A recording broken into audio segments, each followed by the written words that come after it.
저는 어릴 적에 동네에서 축구를 참 많이 하면서 자랐습니다. 그러다가 제가 성인이 되고요, 축구 경기장에서 축구를 보게 되었습니다. 처음 본 축구 경기가 2002년 한일 월드컵입니다.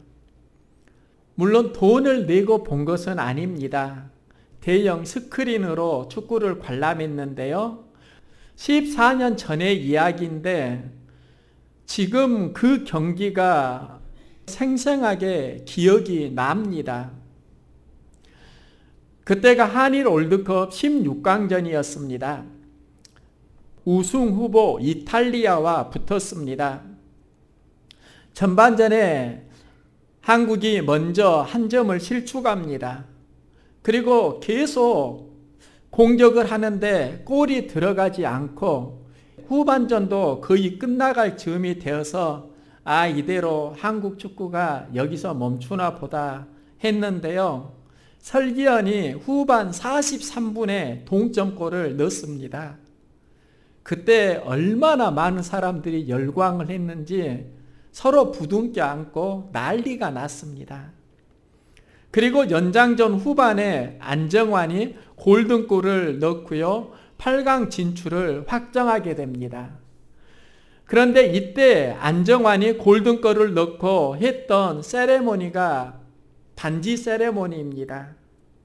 반지에 키스를 하는데요, 여기서 반지의 제왕이라는 유행어가 만들어집니다.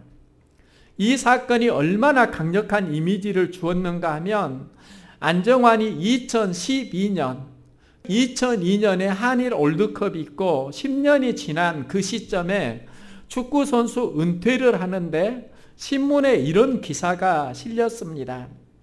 반지의 제왕 안정환 은퇴하다. 그만큼 이탈리아전에서 안정환이 골든골을 넣고 그가 했던 반지 세레모니는 전 국민의 가슴 속에 강력한 인상을 주었습니다. 그리고 신문은 한국이 이탈리아를 이기고 역사상 처음으로 8강에 진출하던 그 날을 이렇게 기록합니다. 미치도록 좋은 밤. 그날 저녁은 정말 한국인이 모두 다 축제였습니다. 참 설레이는 하루였습니다. 우리는 운동 경기를 하면 이길 수도 있고 질 수도 있습니다. 그런데 왜 그날은 미치도록 좋은 밤이 되었는가? 월드컵이라는 큰 경기도 있었지만 진 게임이었는데 후반전 43분에 동점골을 넣고 연장 후반에 골든골을 넣어서 역전이 일어났기 때문에 그 기쁨과 감격은 훨씬 더 배가 되었던 것 같습니다. 여러분, 오늘이 7월 첫 주입니다. 1년을 12달로 나누면은 6월달까지가 전반전이라고 하면 7월부터는 후반전이 시작이 되어집니다. 전반전 나름대로 최선은 다 했습니다. 이 자리에 앉아있는 여러분 전부 다 믿음에 최선을 하고 여기서 예배자로 서는 것입니다. 그런데요, 또다시 우리가 마음을 가다듬고 인생의 후반전을 맞이해야 되는 시점입니다. 어떻게 후반전을 잘 감당할 수 있을까? 오늘 본문은요, 이사야 선지자가 야곱과 이스라엘을 부르면서 시작이 되어집니다. 그런데 야곱과 이스라엘이 누구인가? 야곱과 이스라엘은 동일인입니다. 그런데 그 의미는 전혀 다릅니다. 야곱은 이삭의 아들이고 에서의 동생입니다. 태어날 때는 쌍둥이로 태어납니다. 그런데 그가 태어나는 시점을 보면 이렇게 기록합니다. 아우는 손으로 에서의 발꿈치를 잡았으므로 그 이름을 야곱이라 하였으며, 야곱이 먼저 나오려고 형의 발꿈치를 잡고 몸부림을 쳤다는 것입니다. 그런데 결국 야곱은 차남으로 태어나게 됩니다. 둘째가 되는 것이지요. 여기서 야곱의 이름이 생기는데 야곱의 이름의 의미가 발꿈치를 잡다. 그리고 그 뜻이 간교하게 속이는 자라는 의미를 가지고 있습니다. 그는 그 이름대로 장자권에 욕심을 내고 그는 팥죽 한 그릇에 그 장자권을 빼앗아 갑니다. 야곱에게 속은 에서가 야곱을 미워하고요. 그를 죽이려고 하니까 도망을 치고 삼촌 라반의 집에 피신을 하게 됩니다. 그리고 그곳에서 20여 년 동안 종살이를 하고 지내는 겁니다. 그 타향살이도 많은 고난의 연속이고요. 속고 속이는 삶을 살아가면서 다시 고향으로 돌아갑니다. 고향으로 돌아가는데 그 영 에서가 야곱을 잡아 죽이려고 오는 것입니다. 이 상황에서 야곱이 했던 게 야복나루 강가에서 하나님의 사람과 씨름을 합니다. 야곱이 했던 씨름에는 영적인 의미가 있는데요. 그 의미가 축복을 열망하는 씨름입니다. 다시 고향으로 돌아가려고 하는데 고향에서 에서가 죽이려고 합니다. 그래서 하나님과 씨름하면서 하나님의 축복을 받아냅니다. 그런데 그 축복의 핵심이 무엇인가, 씨름의 핵심이 무엇인가를 보아야 하는데요. 에서에게 도망치던 인생, 삼촌 라반에게서 도망치는 인생, 계속 도망가던 인생이 전혀 다른 싸움을 합니다. 하나님께 안기는 싸움을 하는 겁니다. 이게 바로 야곱이 했던 씨름입니다. 여러분의 삶 가운데도 힘들 때 있지요. 다 도망치는 인생, 피하고 싶은 인생, 나홀로 뭔가 외톨이가 되는 인생, 그때 해야 되는 싸움이 있는데요. 하나님께 안기는 싸움 하시기 바랍니다. 이 싸움에서 야곱이 이스라엘이 됩니다. 왜 야곱이 이스라엘로 하나님과 겨루어 이기는 자가 될 수 있었는가? 하나님께 안기는 싸움을 포기하지 않았기 때문입니다. 하나님께 안기면은요, 우리에게 주시는 축복이 있는데 이기도록 도와주십니다. 하나님 당신이 지면서 우리가 이기는 기쁨을 누리도록 해 주신다는 겁니다. 저도 자녀를 기르는 아빠인데요. 아들과 딸과 씨름 많이 했습니다. 팔씨름도 많이 했습니다. 그런데 제가 누구에게 가장 많이 졌을까요? 제가 학교에서 팔씨름 대회를 할 때 학급에서 결승전까지 올라갔습니다. 그런데 제가 누구에게 가장 많이 졌는가? 우리 아들, 딸에게 제일 많이 졌습니다. 왜 나는 아들에게, 딸에게 씨름을 하고 팔씨름을 하면 지는가? 나는 이기는 걸 좋아하지만요, 이기면은 자녀들이 슬퍼하는 겁니다. 자녀들이 이기면은 아빠의 마음이 좋은 겁니다. 그래서 제가 했던 씨름은요, 져주는 것이고 그 져줌을 통해서 어떤 기쁨을 누리는가? 자녀들이 이기게 되는 그 기쁨을 누리는 겁니다. 하나님도 마찬가지입니다. 야곱을 이길 수 있지만 계속 안기니까 도망치면 한 대 때리겠는데 도망가는 게 아니라 나 축복해 주세요, 축복해 주세요 계속 안기는 겁니다. 그러니까 하나님이 그를 축복해 줍니다. 그리고 싸워서 이기다 이스라엘이 되는 겁니다. 이 사건을 통해서 하나님은 약속하시는데요. 그의 이름을 이스라엘이라 부르시고 그에게 이르시되 나는 전능한 하나님이라 생육하며 번성하라. 국민과 많은 국민이 내게서 나고 왕들이 내 허리에서 나오리라. 이스라엘을 하나님이 축복해 주십니다. 그를 통해서 그의 민족이 번성하고 그 허리에서 왕들도 나오고 많은 국민들이 복을 받으리라 이 축복을 하는 것입니다. 그런데 이 축복이 어디에서 시작되어지는가? 도망치던 인생이 하나님께 안기면서 시작됩니다. 하나님이 야곱을 이스라엘로 부르시고요. 그에게 축복을 해 주시리라 이렇게 약속을 하셨습니다. 하나님이 우리를 자녀로 부르시고 하나님의 자녀로 살게 해 주리라 하나님이 약속해 주셨습니다. 야곱이 이스라엘로 바뀌는 거나 우리가 예수 믿고 하나님의 자녀로 바뀌는 거나 다르지 않습니다. 우리도 예수 믿고 하나님의 자녀로 승리자의 삶을 살아갑니다. 그런데 어느 순간인가 야곱아 어찌하여 내가 말하며 이스라엘아 내가 이르기를 내 길은 여호와께 숨겨졌으며 내 송사는 내 하나님에게서 벗어난다 하느냐. 승리자가 이제 고통과 신음을 만나는 겁니다. 현대인의 성경은 이렇게 기록합니다.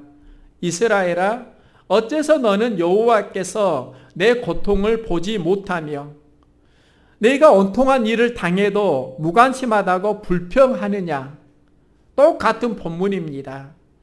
야곱 안에 고통이 있습니다. 온통한 일이 있습니다. 그 일을 만나니까 마음속에 불평이 찾아오는 겁니다. 고통이 있는데 왜 나의 고통을 하나님 보지 않으십니까? 온통한 일이 있는데 왜 도와주지 않고 침묵하십니까? 이렇게 불평을 하는 겁니다. 그런데 이런 불평이 야곱에게만 있는 게 아닙니다. 우리 인생에 그리고 말씀을 전하는 저에게도 찾아오는 경험입니다. 구원받은 우리도 경험하는 일입니다. 고통의 문제가 사라지지 않고 온통한 마음이 들 때가 있다는 것입니다. 중요한 건 이 상황을 어떻게 극복할 것인가. 이사야 선지자는 이 상황에서 하나님의 비전을 선포하는데요. 야곱과 이스라엘의 이야기가 하나님을 믿고 따르는 백성에게 전하는 메시지라고 하면 이 시간 우리를 향한 메시지로 들어야 합니다. 그러면 하나님의 백성으로 살아가는 우리 그리스도인들이 품어야 하는 메시지가 무엇인가? 소년이라도 피곤하며 곤비하며 장정이라도 넘어지며 쓰러지되 이사야는 우리가 살아가는 삶의 현장을 이렇게 진단합니다. 소년은 잘 달리는데 피곤합니다. 장정이면 건강한데 넘어지고 쓰러집니다. 삶의 현장에서 이러한 경험을 하게 될 때 우리는 무엇을 해야 하는가? 우리도 열심히 뛰다가 피곤하고 곤비하고 쓰러지고 넘어지는 삶의 현장을 만납니다. 여기까지는 열심히 했는데 더 이상은 힘들겠어. 교회에서 무언가 섬길 때도 이런 생각이 찾아올 때 있지 않습니까? 여기까지는 힘겹게 왔는데 나한테 앞으로 뭘 더 하라는 거야. 가정에서 직장에서 이런 고민을 할 때가 있지 않습니까? 여기까지 참았는데 더 이상 못 참겠어. 그런데요, 이런 현장의 고민과 고통은요, 나만 경험하는 게 아니라 모두 다 경험하는 것입니다. 단지 내 문제가 나에게 가장 크게 경험이 되어집니다. 한 여인이 아파트에서 자살을 시도할 때 이야기입니다. 한 작가가 글을 썼는데요. 이제 나는 더 이상 살 수가 없어. 왜 나만 이렇게 힘든 거야? 그러면서 11층에서 아래층으로 뛰어서 자살을 시도합니다. 그런데요, 뛰어내리면서 보니까 10층에는 금술이 참 좋고 화목했던 부부가 싸우는 장면이 보입니다. 9층에는 밝고 유쾌하고 잘 웃던 남자가 울고 있는 겁니다. 8층에는 남자들과 말도 하지 않던 여자가 바람 피우는 게 보입니다. 7층에는 건강하기로 소문났던 여자가 약 먹는 게 보입니다. 6층에는 돈 많다고 자랑하던 남자가 일자리를 찾고 있는 게 보였습니다. 5층에는 듬직하고 정직했던 남자가 여자 속옷을 입고 있는 겁니다. 4층에는 닭살 커플로 엄청 사랑했던 연인이 싸우면서 헤어지는 장면이 보입니다. 3층에는 남녀 관계가 복잡하다던 할아버지가 혼자 외롭게 지내는 게 보입니다. 2층에는 이혼하고 남편을 유혹했던 여자가 홀로 있으니까 남편을 그리워하는 게 보입니다. 그는 11층에서 뛰어내리기 전 나는 세상에서 가장 어려운 사람이야 이렇게 생각을 했는데요. 뛰어내리면서 각 층마다 보니까 모두 다 어려움과 아픔, 고통, 상처가 있더라 하는 것을 작가가 표현을 한 것입니다. 야곱 인생도 마찬가지입니다. 야곱이 이스라엘로 하나님의 축복을 누리게 되는데요. 그가 살면서 또다시 어려움을 만납니다. 그런데 이사야는 왜 야곱을 통해서 하나님의 백성들을 위로하는가? 이스라엘의 역사를 보면은요, 이스라엘이 하나님을 섬기는 민족인데 이방 민족의 침략을 경험합니다. 예루살렘 성이 무너지고 포로로 잡혀갑니다. 그러니까 하나님 어디 계십니까? 불평하고 있는 겁니다. 이때 이사야가 이스라엘 백성들에게 비전을 선포하는데요. 그 비전이 여호와를 앙망하는 자는 새 힘을 얻으리니 시선 싸움에서 승리하라, 이 메시지를 전하고 있는 겁니다. 매일 저에게 찬양과 글을 보내주는 한 집사님이 계십니다. 저에게 보내준 글 중에 잠시 알려드립니다.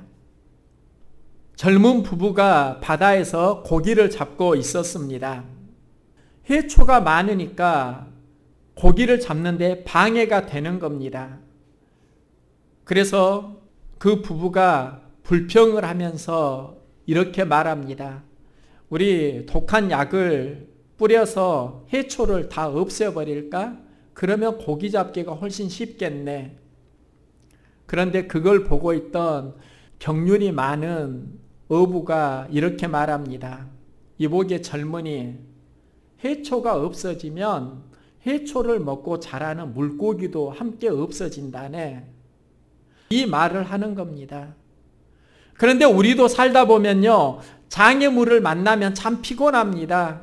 그러면서 내 인생에 왜 이 장애물이 있는가? 이게 없으면 참 좋겠는데. 그런데요, 장애물 속에서 우리가 마음을 새롭게 품으면 그 장애물이 우리를 성장시키는 믿음의 도구가 된다는 거 아십니까?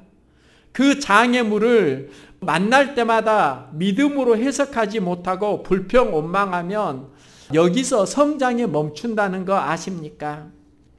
우리의 삶은 항상 장애물을 만나는데요. 이 장애물이 두 가지로 갈려지게 됩니다. 어느 누군가에게는 피곤하게 하는 장애물이 되고 어느 누군가에게는 더욱 성장시키는 훈련의 도구가 됩니다.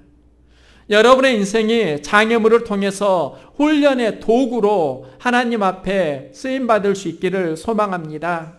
우리가 장애물을 만날 때 어떻게 반응해야 하는가? 이건 믿음 생활에서 굉장히 중요한데요. 이사야는 여호와를 앙망하는 자에서 찾고 있는 겁니다. 소년이라도 피곤하고 곤비하고 장정이라도 넘어지고 쓰러진다. 이것은 무엇을 말합니까? 소년은 잘 뜁니다. 장정은 건강합니다. 그런데 그들도 피곤하고 넘어진다는 것은 우리가 어떤 한계를 만난다는 겁니다. 이때 우리는 환경, 현실 진단에서 멈추는 게 아니라 다시 새 힘을 얻을 수 있는 비전 진단을 해야 되고 그 비전이 내 마음이 여호와를 향하는 것입니다. 여기서 여호와를 앙망하다, 그 언어가 카와입니다. 이 카와는 자기가 소원한 것이 있는데 이 소원한 것이 이루어질 때까지 참고 인내하면서 기다린다, 이 의미를 가지고 있습니다. 참고 인내하면서 기다리는 그 인생이 나중에는 하나님 주시는 힘을 공급받는다 하는 것입니다. 내가 달릴 수 있을 때 최선을 다해서 달리지만 어느 때인가 내 힘으로 더 이상 달릴 수 없는 그 상황을 만나게 됩니다. 이때는 하나님께 맡기시기 바랍니다. 하나님이 도와주십니다. 이때 참 중요한 게 하나 있습니다. 우리가 최선을 다해야 하는데 그 최선이 하나님이 기뻐하는 일이 되기를 소망합니다. 하나님과 충돌하는 일을 하면서 하나님 도와주세요 하면은요, 하나님이 도와줄 수가 없습니다. 우리가 하나님이 기쁨이 되는 일에 최선을 다하고 그 현장에서 힘겹고 버거울 때가 있는데요, 그 마음을 하나님과 연결하면, 그래, 힘들지, 내가 나를 위해 수고하는데 내가 너를 위해 수고해 줄게. 내가 뛰지 못하면 하나님이 우리 안에서 뛰기를 시작합니다. 이게 이어달리기입니다. 바톤 터치입니다. 여러분의 삶에 피곤할 때 있지요. 그 현장에서 여호와를 앙망하고요, 여호와를 앙망할 때 하나님이 여러분에게 주시는 그 마음으로 다시 달리시기 바랍니다. 이때 중요한 게 태도입니다. 우리가 어떻게 힘들고 지칠 때 하나님이 주시는 힘을 누릴 수 있는가? 마음에 무엇을 품느냐에 따라 힘이 달라지는데, 그 태도가 영어로 attitude인데요, 이 attitude가 라틴어 어원이 앱투스입니다. 준비, 적응이라는 뜻을 가지고 있습니다. 태도가 무언가를 행할 준비가 되어 있는 마음의 상태를 말합니다. 우리가 인생의 새로운 경험을 하려고 하면은요, 마음, 태도의 새로운 경험을 해야 합니다. 우리가 마음의 태도만 달라져도 새로운 경험은 분명 시작됩니다. 태도가 달라지지 않고 삶의 일상을 살아가니까 환경이 바뀌어져도 새로운 경험이 일어나지 않습니다. 똑같은 환경도요, 태도를 바꾸면 새로운 경험이 일어납니다. 누구나 삶의 현장에서 피곤하고 또한 곤비하고 넘어지고 자빠지는 경험합니다. 이때 중요한 건 마음에 무엇을 품고 어디를 보느냐, 여기에서 어떤 힘을 얻느냐와 연결이 됩니다. 1968년 멕시코 올림픽에서 있었던 일입니다.